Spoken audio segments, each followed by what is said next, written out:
नमस्कार दोस्तों, माधव पहल एकेडमीज में दीपक सर सबके बीच में आज मैं आपको एक ऐसा टॉपिक बताऊंगा जो कि बहुत ही ज़्यादा इम्पॉर्टेंट है। अगर मैं आपको कहूं कि VVIMP इम्पॉर्टेंट है तो कोई अतिशयोक्ति नहीं होगी। इसका नाम है ग्रीन रिवॉल्यूशन या हरित क्रांति। हरित क्रांति का जो प्रभाव पड़ा उसके बारे में डिस्कशन करेंगे और कितनी हरित क्रांतियाँ हमने देखा उस सारे तथ्यों को, उस सारी चीज़ों को डिस्कस करेंगे। साथ ही साथ में देखेंगे कि इसके क्या प्रभाव पड़े, कैसा कैसा चेंजेस हुआ, सब चीज़ देखेंगे।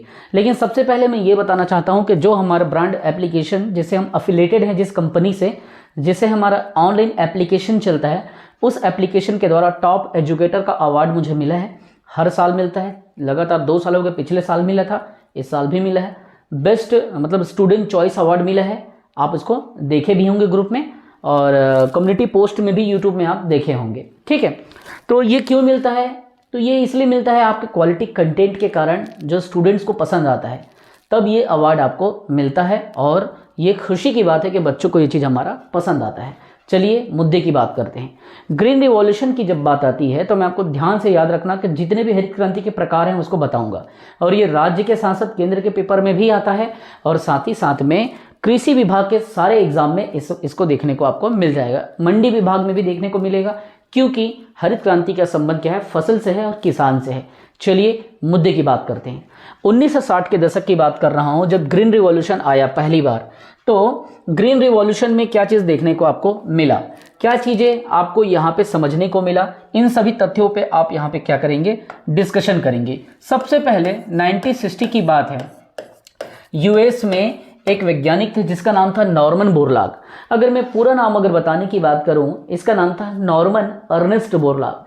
तो इन्होंने क्या किया था? नॉर्मन बोरलॉग ने इसे प्रारंभ किया था। किसको? ग्रीन रिवॉल्यूशन को। कहाँ पे प्रारंभ किया था? यूएस में। और कब प्रारंभ किया था? 1960 में। जिससे क्या है, प्रभावित होकर के हमारे भारत के MS स्वामीनाथन। कौन? MS स्वामीनाथन। इन्होंने क्या किया था? इसको इंडिया में अप्लाई किया। अब आपको पूछा जाएगा कि who is the father of green revolution in India, तब आप क्या लेंगे? MS स्वामीनाथन। और बताना कि इन्होंने क्या किया था? 1966-67 में एक फाइनेंशियल ईयर को कंटिन्यू लेना। ठीक है, जैसे 2023-24 अपन फाइनेंशियल वित्तीय वर्ष को लेते हैं ना, वैसे फाइनेंशियल ईयर में इसको चालू किया गया था 1966 से 67 में। तो इसको इंडिया में चालू करने का श्रेय जाता है MS स्वामीनाथन को, और ग्लोबल लेवल पे चालू किया था तो बोरलॉग ने, जिसका नाम था नॉर्मन अर्नेस्ट बोरलॉग। अब मैं यहाँ पे आपको क्या करता हूँ, इसके डिटेल चीज़ों को बताता हूँ, मुद्दे की बात मैं यहाँ पे करता हूँ, तब चीज़ें आप लोगों को इजी लगेगी, चीज़ें आप लोगों को आसान लगेगी। देखिए समझना इस बात को। सबसे पहले 1960 में ये यूएस में चालू हुआ, जैसा कि मैंने आपको बताया नॉर्मन बोरलॉग ने किया। उससे प्रभावित होकर के 1966-67 में MS स्वामीनाथन ने इसे इंडिया में किया। तो इससे हुआ क्या? MS स्वामीनाथन ने कहा कि भैया हम इसके माध्यम से क्या कर सकते हैं? गरीबी को मिटा सकते हैं, भूखमरी को मिटा सकते हैं। जब अपने पास में एक अच्छा प्रोडक्शन होगा फसल का, तो भारत क्या है? कृषि आधारित अर्थव्यवस्था है ना। तो इससे क्या होगा? भारत में एक हेल्प मिलेगा किसानों को यहाँ की जीविका के लिए, क्योंकि भारत की उस समय की स्थिति ऐसे थी, कंप्लीटली कृषि आधारित अर्थव्यवस्था। अभी तो उद्योग और सेवा पे भी लोग फोकस कर रहे हैं। ठीक है, आज भी हम अपने छत्तीसगढ़ की बात करें, छत्तीसगढ़ के 80% जनसंख्या कृषि पे आधारित है, यहाँ पे CG पे। और आज अपन इंडिया की जब बात करें, इंडिया की लगभग 49% जो जनसंख्या है, 50 भी बोल सकते हो, लेकिन 49% जनसंख्या एग्रीकल्चर पे अभी आधारित है। लेटेस्ट इकोनॉमिक सर्वे के आंकड़े में, कई पुरानी किताब में 52% लिखा है। ये इंडिया की बात कर रहा हूँ, ये एग्रीकल्चर पे अपनी जीविका जी रहे हैं। और छत्तीसगढ़ की 80% जो जनसंख्या है वो कृषि आधारित है। ठीक, अब बात को आगे बढ़ाते हैं। हुआ ये कि भारत में जब इन्होंने लाया तो ऐसा स्थिति देखने को मिला कि ठीक 1 साल बाद 1967 में 66-67 में ये चालू हुआ, और रिजल्ट ऐसा रहा कि ठीक 1 साल बाद, मैं आपको बता रहा हूं, ध्यान से समझना इस बात को। ठीक है, ध्यान से समझना। ये 1968 में क्या हुआ? बहुत बड़ा प्रोडक्शन देखने को मिला, और सर्वाधिक उत्पादन किसका हुआ? तो गेहूं का उत्पादन हुआ, जो कि सिर्फ 1 साल में 1968 में गेहूं का उत्पादन कितना हुआ था? 170 लाख टन गेहूं का प्रोडक्शन इंडिया में हुआ था। 170 लाख टन। तो ये डाटा इंपॉर्टेंट है, प्लीज इसे आप विद्यार्थी इतना करें। आज मैं हरित क्रांति के पूरे जड़ को बताने वाला हूं, एक एक चीज को बताने वाला हूं इस छोटे वीडियो में।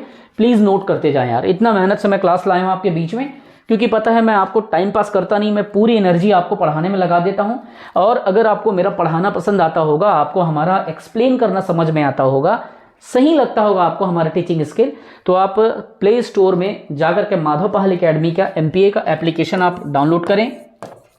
और एप्लीकेशन को डाउनलोड करने के बाद में आप अपने पसंद का, चाहे आप व्यापम का कोर्स लो या आप CGPSC का कोर्स लो। देखिए भाई, फ्री इस दुनिया में सिर्फ कुछ ही समय के लिए होती है, फ्री का कुछ रोल नहीं होता, फ्री का एक बड़ा भूमिका नहीं होता।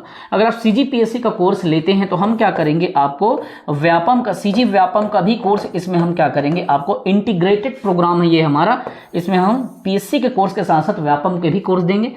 व्यापम के जितने भी एग्जाम होंगे, चाहे पटवारी के, चाहे हॉस्टल वार्डन के, चाहे महिला सुपरवाइजर के, जो भी एग्जाम होंगे इस पैकेज में कंप्लीटली शामिल रहेंगे। और ये 12 महीने का पूरा 1 साल का रहेगा। फीस कितना है, 7,449 रुपये। ठीक है, तो इस बात को याद रखना। 7,500 में full length PSC plus full length Vyapam का कोर्स PSC के ले रहे हैं तो व्यापम को गिफ्ट कर रहे हैं पर।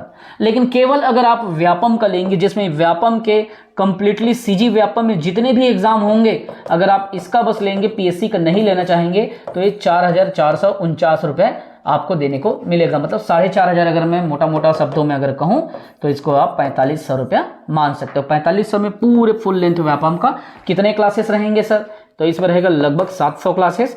ये भी लगभग 750 क्लासेस के आसपास होंगे। मतलब 750 आप मान के चलो, दोनों में 750 750। लेकिन कंटेंट अलग अलग हो जाएंगे, क्योंकि जब PSC प्लस व्यापम लोगे तो PSC के लेवल का कंटेंट पूरा डाल के दिया जाएगा। खाली व्यापम का लोगे तो व्यापम तो रहेगा और PSC के कंटेंट के लेवल के उसमें इंफॉर्मेशन नहीं रहेगा। इसको लेंगे तो PSC के लेवल की इन्फॉर्मेशन रहेगा प्लस व्यापम फ्री में रहेगा 7,500 वाले में। और 4,500 में सिर्फ व्यापम का मिलेगा। साथ ही साथ में आप हॉस्टल वार्डन का या महिला सुपरवाइजर का या आप पटवारी का या अभी कांस्टेबल का है वो लेना चाहते हैं तो मात्र वो सब कोर्स एक ही कोर्स में आपको 2,500 में मिल जाएगा। उसको पढ़ोगे तो ये दूसरा चीज़ किसी किताब से पढ़ने की जरूरत नहीं, आप उसको कर सकते हो अच्छे से रिवीजन के साथ में। ठीक है, कम टू द पॉइंट। अब हुआ मुद्दा ऐसा कि स्थिति ऐसा आया कि भैया अब हमारे पास में 1968 का जितना प्रोडक्शन था, है ना, मतलब जो हमारे प्रोडक्शन से वो बहुत अच्छे हो गए। एक ही साल में 1968 में हमको क्या मिल गया, तो हमको एक बड़े लेवल का प्रोडक्शन मिल गया। अर्थात देखा जाए तो मोटी मोटी शब्दों में 170 लाख टन का गेहूं का उत्पादन हमको देखने को मिला। ठीक है, तो हमने देख लिया कि भैया हरित क्रांति से बेनिफिट तो है, ये चीजें हमको क्या हुआ समझ में आ गया। और ये चीजें हम समझ भी गए कि भैया अब हरित क्रांति जो है बंद होने वाला नहीं है। लेकिन जो चीज जितनी जल्दी आता है वो चीज एक दिन जाता भी है, इस बात को आप समझे बात को। अब 1968 में गेहूं ने एक तरफा उत्पादन किया। ठीक है, फिर दूसरे शब्दों में फिर अपन बढ़ेंगे। जब दूसरे शब्दों में देखते हैं तो होता क्या है, यहाँ पे दूसरे में भाई कोई तो और दूसरा रहेगा जो हरित क्रांति से प्रभावित रहा होगा, तो वह है धान। धान दूसरे स्थान पे रहा। ठीक, लेकिन गेहूं का सबसे ज्यादा देख लो प्रोडक्शन यहाँ पे देखने को मिल रहा है। अब आगे बढ़िए, आगे देखिए। फिर ये ऐसा हुआ कि भैया हमने एक अच्छे लेवल का प्रोडक्शन कर लिया, तो इसी समय 1970 के दौर में नॉर्मन बोरलॉग को नोबेल प्राइज का अवार्ड मिला। किसमें, तो शांति के क्षेत्र में। क्योंकि भूखमरी खत्म हुई, लोगों में एक अशांति थी वो कम हुआ और शांति स्थापित हुई, इसीलिए क्या हुआ, नोबेल प्राइज इसको दिया गया। ठीक है, तो इस बात को आपको याद रखेंगे। किसको दिया गया, तो ये नॉर्मन बोरलॉग को दिया गया। नॉर्मन बोरलॉग को शांति का नोबेल पुरस्कार 1970 में दिया गया, जो कि बहुत इंपॉर्टेंट क्वेश्चन है, पेपर में पूछा जाता है। अब प्रश्न ये आएगा कि जब हरित क्रांति चल रही थी, कौन सी पंचवर्षीय योजना चल रही थी, पहली, दूसरी, तीसरी, बिल्कुल तीनों नहीं चल रहा था। जब ये योजना आया, ठीक है, जब ये हरित क्रांति आया, ग्रीन रिवॉल्यूशन आया, उस समय क्या था, योजना अवकाश चल रहा था। क्या चल रहा था, योजना अवकाश, अर्थात किसी भी प्रकार का योजना नहीं चल रहा था 1966-67 के दौर पे, तो इसे योजना अवकाश का दौर कहते हैं, जो कि 1969 तक था। तो इस बात को यहाँ पे बेटा बैठा के चलना है, समझ रहे हो, होशियार लड़का हो, करिया बेटा, ऐसे मत समझिया कि मोला सब बात है। ठीक है, थोड़ा सा बात हुई, लेकिन जब एग्जाम में जाता तक आवे चुक जाता वो बात ला समझ। तो there is no one perfect, है ना, in the word no one is perfect, try to make you perfect. कोई दिक्कत नहीं, अपने आप को हमेशा परफेक्ट बनाने की कोशिश करो, लेकिन ये मत समझना कि आप परफेक्ट हो। ठीक, तो ये दौर चलते रहा। एक समय ऐसा आया कि खातू जो केमिकल युक्त जो प्रोडक्शन थे, जो खातू थे, है ना, वो सब बहुत ज़्यादा बड़े मात्रा में खातू का प्रयोग होने लगा, अर्थात रसायन का क्या हुआ, प्रयोग होना चालू हुआ। अब डीमेरिट्स बहुत देखने को इसके मिले, जैसे कि जो मिट्टी थी वो उसकी उर्वरता में कमी देखने को मिली, मतलब मिट्टी में उर्वरता डाउनफॉल होने लगा। दूसरा क्या हुआ, जो पानी थी खेत का वो दूषित होना चालू हो गया। साथ ही साथ में जो मिट्टी थी, ठीक है, वो धीरे धीरे अनउपजाऊ होना चालू हो गया, ठीक है, क्योंकि उसकी जो कैपेसिटी थी, इतना ज़्यादा केमिकल का यूज़ होना चालू हो गया, इतना ज़्यादा रसायन का, इतने ज़्यादा खेती में एक्स्ट्रा केमिकल का प्रयोग हो गया। तो उससे क्या हुआ, आसपास जो जीव जंतु हैं उसको भी मतलब प्रभावित हुआ, या जो जंतु हैं, जो जानवर हैं, जो उससे पानी उनी पी रहे हैं उस खेत का, उनको भी प्रभावित देखने को हमको मिला। तो ये सब चीज़ें, इससे क्या हुआ, एक नकारात्मक प्रयोग हुआ इस रसायन के प्रयोग से, जो कि हरित क्रांति से इंडिया में उपजा था। तो क्या किया जाए, फिर अब यहाँ पे दूसरा चरण आता है, ध्यान से समझना दूसरा चरण को, हरित क्रांति का ये सेकंड फेज मान सकते हो आप, या आप इसे दूसरा चरण भी कह सकते हैं, ध्यान में आपको रखना है। फिर एक दौर आता है जिसे आप लोग कहते हो 1991 का दौर, ठीक है। चलिए मुद्दे की बात को समझिए। अब होता क्या है, 1991 के दौर में एक नीति आती है जिसे एलपीजी की नीति कहते हैं। एल मतलब क्या होता है, तो लिबरलाइजेशन, पी मतलब क्या होता है, प्राइवेटाइजेशन, जी मतलब ग्लोबलाइजेशन, अर्थात ये एल मतलब लिबरलाइजेशन मतलब उदारीकरण की नीति, पी मतलब प्राइवेटाइजेशन अर्थात निजीकरण की नीति, जी मतलब ग्लोबलाइजेशन अर्थात वैश्वीकरण की नीति। अब इस समय क्या हुआ था, मनमोहन सिंह साहब जो थे वो क्या थे, फाइनेंस मिनिस्टर थे, और राव साहब का यहाँ पे क्या था, प्रधानमंत्री का कार्यकाल चल रहा था। तो इन्होंने क्या किया था, मनमोहन सिंह ने गरीबी और भूखमरी अर्थव्यवस्था में थोड़ा ढीलापन, ये सब चीज़ फिर हावी होने लगा इंडिया में, तो एलपीजी को लॉन्च किया और धीरे धीरे लोग यहाँ पे इन्वेस्ट करना चालू किए। धीरे धीरे लोग अब कृषि से ऊपर उठ के यहाँ पे उद्योग वगैरह लगाने में भी ध्यान देना चालू किए। लाइसेंस को लूज किया गया, लाइसेंस के नियम को शिथिल किया गया, सरल किया गया, धीरे धीरे अर्थव्यवस्था मजबूत हुई। तो इस समय दूसरा हरित क्रांति या सेकंड ग्रीन रिवॉल्यूशन को लाने का प्रयास किया गया, लेकिन सेकंड ग्रीन रिवॉल्यूशन यहाँ पे सफल नहीं हुआ। प्रयास तो किया लेकिन सफल नहीं हुआ। फिर ये कब सफल हुआ, तो सन 2006 में द्वितीय हरित क्रांति आया, और इस समय जब इसे द्वितीय हरित क्रांति को यहाँ पे लाया गया तो इसका श्रेय किसे जाता है, तो इसका श्रेय जाता है भारत के missile man doctor APJ Abdul Kalam को। किसको जाता है, जेपीजे अब्दुल कलाम साहब को। There is no anyone who can hate him, ठीक है, कोई ऐसा नहीं है, ये जीरो हेटर के साथ में इस इंडिया में इनका नाम लिया जाता है, और इसका दिल से अदब और दिल से इनको प्रणाम कि इनका जो योगदान है भारत में बहुत सारा है, उस पर भी नहीं जाऊंगा। बस ये जान लो कि दूसरा हरित क्रांति, अब सेकंड ग्रीन रिवॉल्यूशन क्या हुआ, स्टार्ट हुआ। अब सेकंड ग्रीन रिवॉल्यूशन जब स्टार्ट हो रहा है तो उसके जनक कौन है, यहाँ पे अब्दुल कलाम को द्वितीय हरित क्रांति का जनक कहा जाता है। क्यों जरूरत पड़ी, क्यों इसे लाया गया, अब देखिए, पूरे केमिकल का यूज हो गया था, जमीन की उर्वरता कमजोर हो गई थी, तरह तरह की बातें आई। तो इन्होंने क्या कहा, इस समय कहा कि जैविकी उर्वरक का और जैव कीटनाशक का प्रयोग करने का टाइम आ गया है। केमिकल युक्त, रसायन युक्त जो कीटनाशक थे उसको छोड़ो, और इन्होंने क्या कहा कि ऑर्गेनिक फर्टिलाइजर का यूज करो, ठीक है। तो इन्होंने किस पे बल दिया, तो भैया इन्होंने कहा कि ऑर्गेनिक फर्टिलाइजर पे यूज करो, अर्थात जैविकीय, जैसे कि जो कंपोस्ट अपन देखते हैं ना, गोबर से बनता है, सूखी लकड़ी से बनता है, सड़ी हुई लकड़ी से जो बनता है, इस टाइप के जो खाद बनते हैं, जिस घर में आप होम कंपोस्ट बोलते हो, है ना। जैसे अभी छत्तीसगढ़ सरकार क्या कर रही है, गोबर से वर्मी कंपोस्ट बना रही है ना, गोबर को बेच रही है। आप गोबर को क्या करते हो, बेचते हो, फिर 2 रुपये में बेचने के बाद वर्मी कंपोस्ट 10 रुपये में लेते हो।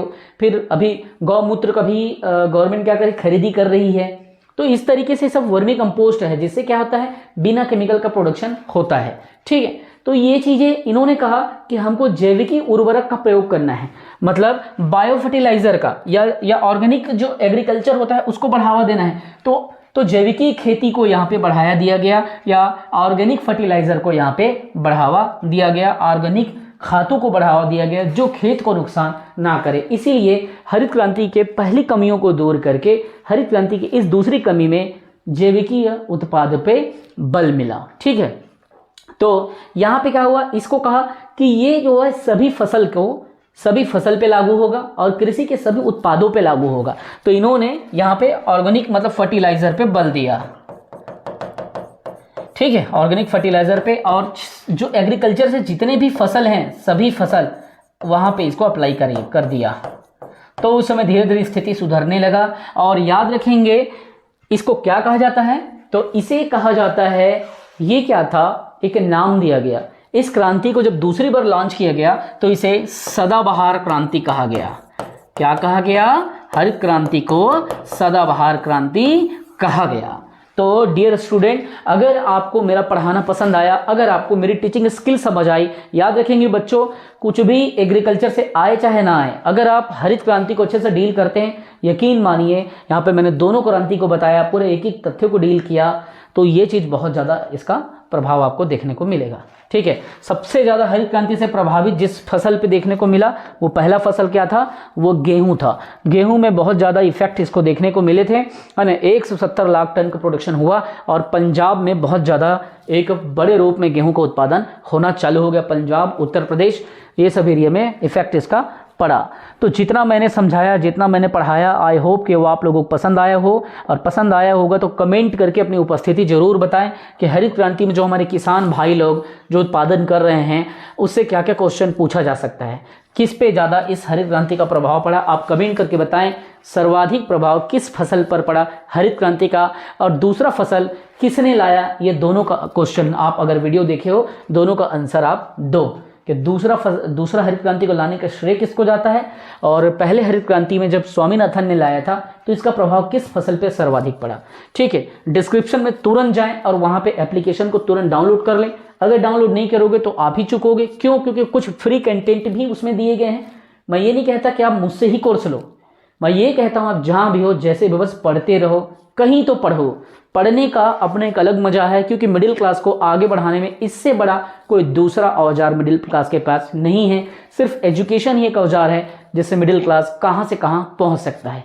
आपके सामने एक एग्जाम्पल खुद दीपक सर आपके देख सकते हैं, जो कि इतने कम उम्र में खुद का मकान रायपुर में, खुद के लिए 14-15 लाख का कार, खुद के लिए अपने दम पे अपने परिवार के लिए ये डिजिटल बोर्ड भी मैंने अपने मेहनत करके पढ़ा करके 2 लाख का डिजिटल बोर्ड, एक ये और एक वो, ठीक। और उसके अलावा फैमिली की भी सारी जितनी भी बेसिक नीड्स हैं वो सब मैं अच्छे से करता हूँ, सिर्फ अपने पावर ऑफ एजुकेशन के दम पे। अगर आप एजुकेशन पे भरोसा कर सकते हैं, मैं कहता हूं आपको किसी और चीज़ पे भरोसा करने की ज़रूरत नहीं है। और याद रखेंगे, फ्री जैसा कुछ नहीं होता। यूट्यूब में भी कोई अगर पढ़ाएगा तो पूरी तरीके से फ्री नहीं पढ़ाएगा, और प्लानिंग और सिस्टमेटिक बेस्ड नहीं पढ़ाएगा। अगर आपको कुछ पैसे से पूरी तरीके से प्लानिंग एजुकेशन मिलती है तो मैं कहता हूं कि बाकी चीज़ों में खाना पीना, दारू, पार्टी, सट्टा, घूमना फिरना, ये सब को 1-2 साल छोड़ो, चुपचाप उस पैसों को स्टडी में, एजुकेशन में इन्वेस्ट करो और अपने सपनों को पूरा करो।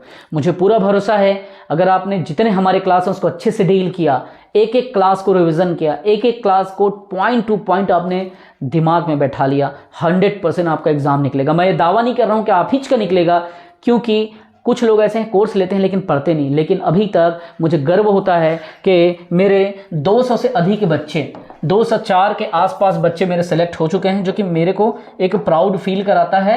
मेरे को बहुत खुशी होती है कि मेरे बच्चे 204, मतलब आप ये मान के चलो कि 200+ बच्चों का अभी तक गवर्नमेंट जॉब में क्या हुआ है, तो सिलेक्शन हो चुका है, जो कि मेरे लिए बहुत खुशी की बात है। ठीक है, मैं 2017 से क्लासेस ले रहा हूँ, 2017 से मैं क्लास ले रहा हूँ, और 2023 तक मेरे टोटल इतने बच्चे 200+ बच्चे सेलेक्ट हो चुके हैं। ठीक है, जिसमें आप चाहे महिला सुपरवाइजर को देखो, चाहे आप मंडी में देख लो, चाहे आप हॉस्टल वार्डन में देख लो, चाहे आप रेलवे में देख लो। और मैंने खुद अपने जीवन में 6 PSC मेंस लिखा और छोटे मोटे एग्जाम मैंने निकाला, रेलवे का निकाला, फिर